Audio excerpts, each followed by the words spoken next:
আসসালামু আলাইকুম দর্শক, দেশ যে একটা তুমুল রক্তক্ষয়ী সংঘর্ষের দিকে এগোচ্ছে এই কথা নিশ্চয়ই এখন আর ভুল বলে মনে করার কিছু নেই। আমরা আতঙ্কিত শঙ্কিত।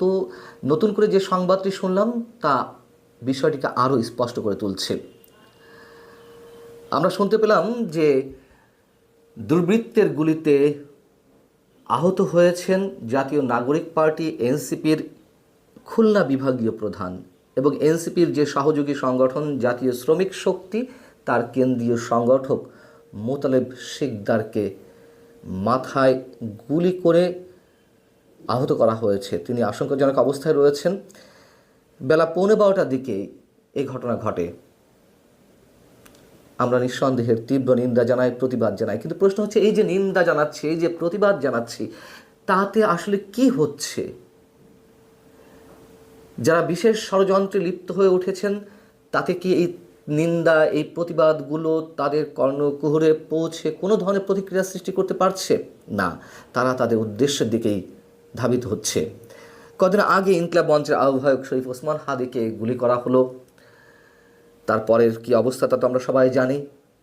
তাকে ভাগ্যের নির্মম পরিহাস বরণ করতে হলো।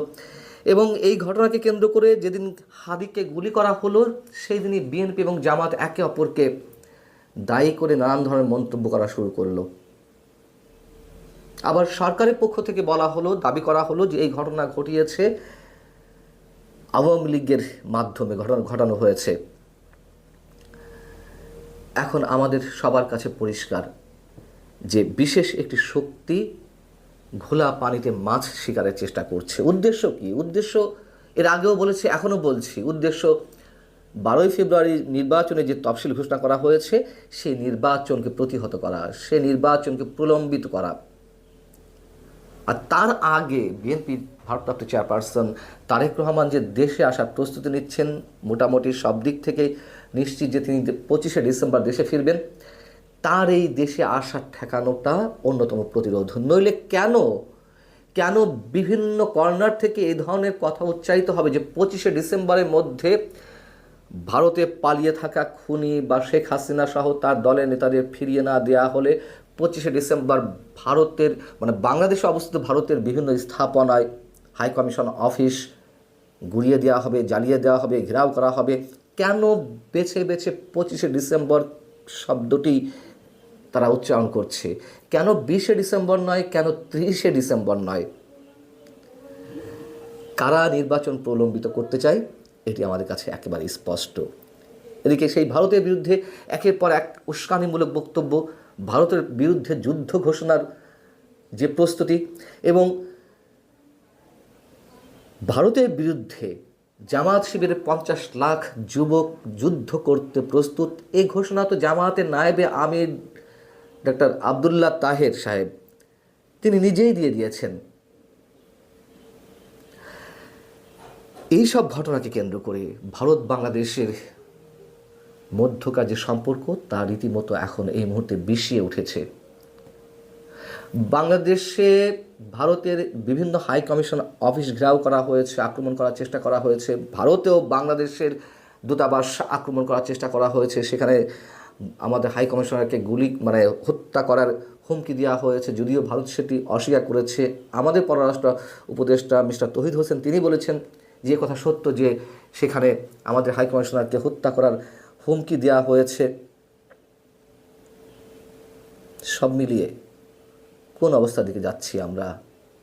এবং এই যখন প্রশ্ন আমাদের সবার সামনে, তার মধ্যে আবার পাকিস্তানের কোনো পত্রিকাতে গুজব ছড়ানো হচ্ছে যে বাংলাদেশে ভারতের সীমান্তে আমাদের যুদ্ধাস্ত্রগুলো সেখানে মজুত করা হচ্ছে।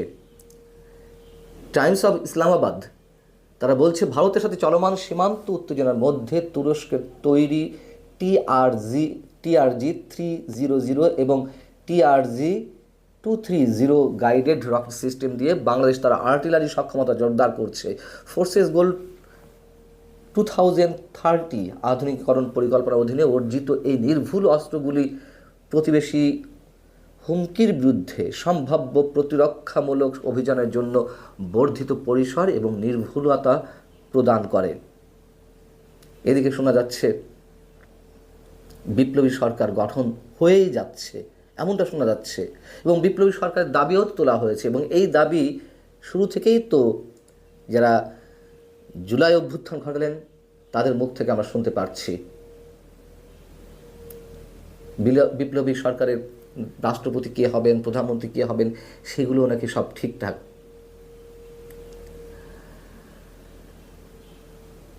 এ কথা তো সত্য যে 5 আগস্টের পর থেকে মৌলবাদী সাম্প্রদায়িক শক্তির একটা উত্থানের চেষ্টা আমরা দেখতে পাচ্ছি। এই বাংলাদেশের ভূমি তাদের জন্য একটা উর্বর স্থানে পরিণত হয়েছে। মুক্তিযোদ্ধাদের বা মুক্তিযুদ্ধের সপক্ষের শক্তিকে টার্গেট করা হয়েছে। ডেইলি স্টার, প্রথম আলো, ছায়ানট কিংবা উদয়চিতে যে হামলার ঘটনা ঘটলো, জ্বালিয়ে দেওয়ার ঘটনা ঘটলো, এটি এখন অনেকের মুখ থেকেই উচ্চারিত হচ্ছে। যেমন নিউ এজের সম্পাদক সাংবাদিক নুরুল কবির স্পষ্টতভাবে বলেছেন যে তিনি বিশ্বাস করেন এইসব হামলার সরকারের প্রশ্রয় হচ্ছে এবং সরকারের একটি অংশ এর জন্য দায়ী। বাংলাদেশকে নিয়ে আন্তর্জাতিক একটি গোষ্ঠী খেলা করছে, এটা নতুন কিছু নয়। ডিপ স্টেটের খেলা চলছে এবং গত কয়েকদিনের যে নানান ঘটনা বলি, তার মধ্য দিয়ে আমাদের সামনে যে বাংলাদেশ উপস্থিত হয়েছে, সেই বাংলাদেশের চিত্র এখন সারা বিশ্বে ছড়িয়ে পড়েছে। সেগুলো নিয়ে এখন নানান পর্যায়ে কথাবার্তা হচ্ছে, লেখালেখি হচ্ছে, প্রতিবাদ জানানো হচ্ছে, নিন্দা জানানো হচ্ছে। Human rights watch, international amnesty international সহ বিভিন্ন মানবাধিকার সংগঠন প্রতিবাদ জানাচ্ছে, তারা সরকারকে সতর্ক করে দিচ্ছে। সাংবাদিক নির্যাতন চলছে, তার বিরুদ্ধে কথাবার্তা উঠছে। কিন্তু আমরা দেখছি সরকারের যারা নীতি নির্ধারক, সরকারের যারা চালিকা শক্তি হিসেবে এই মুহূর্তে রয়েছে, তারা নির্বিকার। শুধু কথা বলা হচ্ছে যে আমরা অসভ্যতা থেকে সভ্যতার যুগে প্রবেশ করেছি। এটা কি সভ্যতার যুগ? তারা কথায় বলছে একটা ঐতিহাসিক নির্বাচন দেবে। এই কি ঐতিহাসিক নির্বাচনের পূর্ব দিনগুলোর অবস্থা? নিশ্চয়ই এই অবস্থা চলতে পারে না। এবং যারা ঘোলা পানিতে মাছ শিকারের চেষ্টা করছে, তারা যে আপাত দৃষ্টিতে সফল হবে না সে কথাও নিশ্চিতভাবে বলা যাচ্ছে না। দিন শেষে নিশ্চিতভাবে তারা পরাজিত হবে, আমরা সবাই জানি। কিন্তু তার আগের বাংলাদেশের কোন চিত্র আমাদের সামনে উপস্থিত হয়েছে এবং আরও কতটা ভয়ঙ্করভাবে আমাদের সামনে আসতে যাচ্ছে, আমরা সবাই শঙ্কিত নিঃসন্দেহে। শরীফ ওসমান হাদিকে গুলি করে হত্যা করা হলো। তাদের হত্যাকারীদের কাউকেই এখনো আটক করা গেল না। কেন আটক করা গেল না? কারা খেলছে?